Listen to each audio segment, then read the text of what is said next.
Monsieur Dam, bonsoir et ravi d'être avec vous à ce 20h15 de la télévision Tambara que nous ouvrons avec l'hôtel Gaoué de Niamey qui a servi de cadre ce matin à une grande conférence organisée par le Conseil national de la jeunesse afin de sensibiliser les jeunes sur les défis de la migration. C'était en présence du secrétaire général adjoint du ministère de la jeunesse et du sport.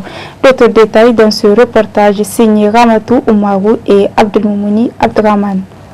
Initiée par le Conseil national de la jeunesse du Niger en partenariat avec Corad, cette conférence sur la migration a pour objectif de sensibiliser les jeunes sur les risques de la migration irrégulière.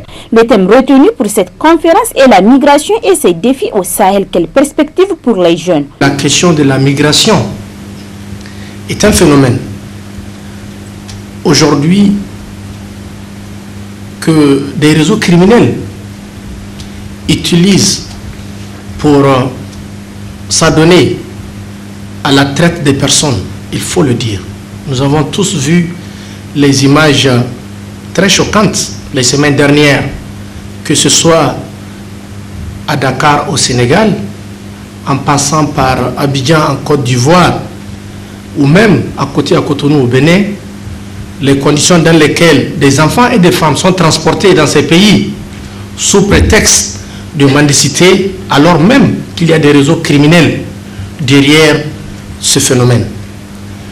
Je n'ai pas aussi besoin de vous dire combien, quand vous partez à Agadez, le Niger étant un pays d'accueil, un pays de destination, mais aussi et surtout un pays de transit pour les migrants de la majorité des pays du sud du Sahara, comment les jeunes qui sont censés rester dans leur pays d'origine pour contribuer à leur développement se lancent dans des aventures périlleuses.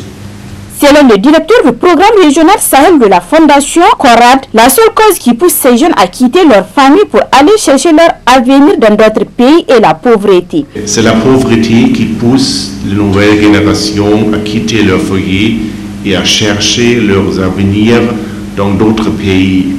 Chaque année, de nombreux jeunes prennent cette route de tout danger. Je parle notamment des jeunes qui vont quitter en Libye, où très peu d'entre eux arriveront à réaliser leurs rêves à bout de cette route.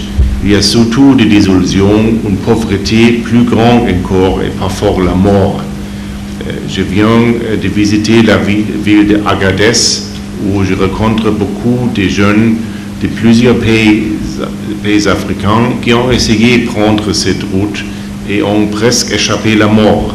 Afin de leur éviter cette triste sorte, il faut donner à ces jeunes l'envie de rester chez eux en répondant à leurs besoins fondamentaux et en leur offrant une vie décente grâce à un environnement sécurisé, des opportunités d'emploi et des services sociaux en état de marche. Dans son allocution, la secrétaire générale adjointe du ministère de la Jeunesse et du Sport a martelé avant de lancer cette conférence que l'avenir et le devenir d'une nation résident dans sa jeunesse. Mais force est de constater que cette couche de la population est la plus concernée par la migration irrégulière. Fidèle à sa mission d'encourager de bonnes pratiques de participation des associations de jeunesse au développement local, national et international, le Conseil national de la jeunesse a initié cette conférence pour sensibiliser les jeunes sur les risques de migration irrégulière et j'invite tous les participants à cette conférence de se poser cette question fondamentale. Que deviendrons-nous si ceux qui doivent construire ce pays se retrouvent dans cette aventure? L'interaction avec le conférencier va permettre aux jeunes d'appréhender la réalité de ce phénomène de migration irrégulière et de prendre conscience des conséquences qui en découlent. Je demanderai au Conseil national de la jeunesse d'organiser de telles conférences dans les régions, les départements et les communes de notre pays afin de vulgariser la sensibilisation sur l'immigration irrégulière auprès des jeunes. Les participants à cette conférence sur la migration vont sans nul doute connaître la réalité de ce phénomène de migration et prendre conscience de ses conséquences afin de s'engager en tant que jeunes aux côtés des gouvernants pour trouver une solution à ce phénomène. Le volet reportage de ce journal nous amène à Yekwa dans la région de Zander. Là-bas, la migration est à l'épreuve du genre, celle des femmes, et à encourager. C'est un reportage réalisé dans le cadre du projet Autonomiser les jeunes en Afrique à travers les médias et la communication mis en œuvre par l'UNESCO en partenariat avec AJCM Niger. Le reportage est réalisé par un envoyé spécial de la rédaction. Shawa, une migrante de retour qui a atteint désormais son objectif d'exercer en tant que commerçante. Après 3 ans d'immigration, elle est aujourd'hui économiquement indépendante et s'approvisionne au Nigeria de divers produits qu'elle met à la disposition de sa commune. Moi, je suis partie et j'ai exercé les travaux domestiques chez les Arabes.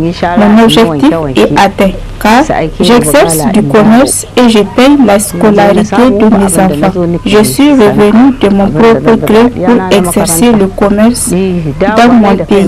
Je pars au Nigeria pour m'approvisionner des objets en plastique et matelas que je mets à la disposition de ma commune. Les réussites de Shawa et des femmes qui sont devenues économiquement puissantes à Yekwa incitent les autres femmes à migrer pour améliorer leurs conditions de vie. C'est le cas de Hani, présidente de la fédération Rayuwa Karkara basée à Yekwa, pour laquelle cette tendance représente une possibilité d'indépendance et d'autonomisation. Ce qui nous incite à partir en Arabie Saoudite, c'est pour acquérir notre indépendance économique et lutter contre la pauvreté. Maintenant, si je trouve un fonds qui me permettra d'exercer une activité génératrice de revenus, d'être économiquement indépendant, je ne veux plus partir. Dans la commune rurale de Yekwa, la migration est à l'épreuve du genre. Tout comme les hommes, les femmes migrent seules ou en tant que chef de famille vers l'Arabie Saoudite, une réalité affirmée par l'autorité de la commune. La migration féminine en Arabie Saoudite, vraiment, c'est une réalité. Les femmes partent ici en migration en Arabie Saoudite. Mais ce qui les pousse vraiment, je pense que si on dit la migration tout à fait, donc il y a Anguille sur roche. Peut-être comme que vraiment il y a des ménages qui sont un peu vulnérables, donc vraiment ils partent en Arabie vraiment pour avoir des revenus. Voilà les raisons qui les poussent à partir en Arabie Saoudite. Vraiment on peut dire qu'elle contribue par rapport au développement économique pour la commune.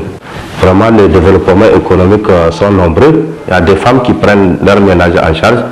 Donc il y a même par rapport aux cérémonies de leurs enfants, et c'est même les femmes qui prennent en charge la famille, donc par rapport aux différents kits de ménage pour faire donc un mariage. Donc vraiment les femmes achètent des lits, tout cela, donc tout ce qui concerne le mariage, vraiment elles prennent ça en charge. Donc il y a même donc des femmes ici que je peux vous dire économiquement elles sont devenues un peu puissantes. Malgré le fait que ces femmes migrantes aient des ressources financières satisfaisantes, celles-ci sont confrontées à des difficultés auxquelles les organismes traitant les questions de droits des femmes n'ont toujours pas trouvé de réponses. Dans cette édition, l'École des techniques économiques, comptables, commerciales et de la communication ETEC a organisé hier la cérémonie de gradation des étudiants de la promotion 2019, 2020 et 2021. C'était sous le patronage du ministère des Enseignements supérieurs. D'autres détails dans ce reportage signé Ralia Sami. Cette Cérémonie consacre la promotion et la graduation des étudiants en fin de formation de l'école des techniques économiques, comptables, commerciales et de communication ETEC. Cette graduation concerne les étudiants des promotions 2019, 2020 et 2021, toutes filières confondues. Saisissant l'occasion, le directeur général de l'école a réaffirmé la qualité de l'enseignement dispensé à l'ETEC. Depuis sa création en 2007, l'école de technique économique, comptable, commerciale et de communication ETEC a mis en œuvre une démarche qualité consistant à définir un programme de formation adapté aux exigences de la science et surtout pour répondre aux besoins du marché africain en général et nigérien en particulier. Pour atteindre nos objectifs, nous avons entrepris des démarches vers les universités nationales et internationales. L'objet de ces démarches est d'avoir dès le début l'accord de ces universités sur l'offre de formation et de les associer à l'exécution des programmes. Grâce aux efforts constants, à la rigueur académique et à nos ambitions universitaires internationales, ces négociations ont été concrétisées avec les universités publiques nigériennes et avec plusieurs universités publiques et privées de la sous-région ouest-africaine. Rehaussant de sa présence l'éclat de cette cérémonie, le ministre des Enseignements supérieurs a réaffirmé l'engagement du gouvernement à accompagner les écoles professionnelles qui font briller les couleurs du Niger. Nous avons beaucoup de défis à relever au niveau du ministère de l'Enseignement supérieur. Le premier défi, c'est la qualité de notre enseignement supérieur, qu'il soit public ou privé. C'est la qualité de l'offre, la qualité de l'accès qui peuvent donner la crédibilité à notre enseignement supérieur. Nous avons le devoir de regarder de près ce que font les uns et les autres. Si le ministère donne une autorisation d'ouverture d'un institut, d'une université privée, si le ministère donne une autorisation d'ouverture de filière, logiquement, les diplômes délivrés par cet établissement autorisé doivent être ipso facto reconnus par l'État au même titre que les diplômes servis par les universités publiques, délivrés par les universités publiques, normalement. Les lauréats promus s'engagent à faire bon usage du parchemin ainsi acquis. Pour la qualité de la formation, ça m'a permis de décrocher un diplôme qui est le diplôme d'expertise comptable au niveau du CESAC de Dakar. Mes souhaits vont à l'endroit de tous les lauréats. Que Dieu nous accompagne dans le nouveau combat, conformément à nos ambitions de continuer d'entreprendre ou bien de chercher l'intégration.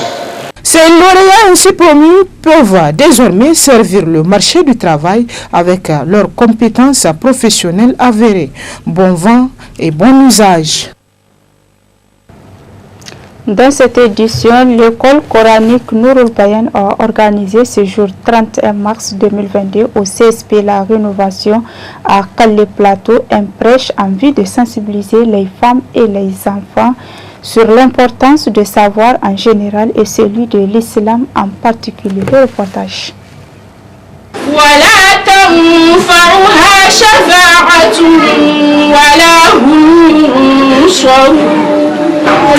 Le choix de cette cible qui est la femme et l'enfant n'est point un fait de hasard. À travers ce prêche qu'a organisé l'école coranique Nourul Bayan, comme à sa tradition depuis sa création en 2016. Chaque année, l'école coranique Nourul Bayan organise ce prêche en vue de s'engager davantage dans l'éducation de la femme pour mieux les sensibiliser sur l'importance du savoir islamique en tant que gardienne de paix et éducatrice des enfants. On a remarqué dans ces derniers temps-là, il y a plusieurs femmes qui ont besoin de sensibilisation, surtout ce qui concerne leur religion.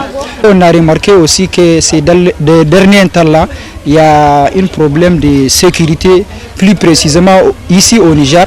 Donc, quelle qu'en soit la position, après ça, il y a les femmes qui restent, tant que les prédicateurs nigériens, on peut amener notre contribution envers les femmes d'une manière globale. Une occasion saisie par le premier responsable de Nourul Bayan pour présenter son école coranique.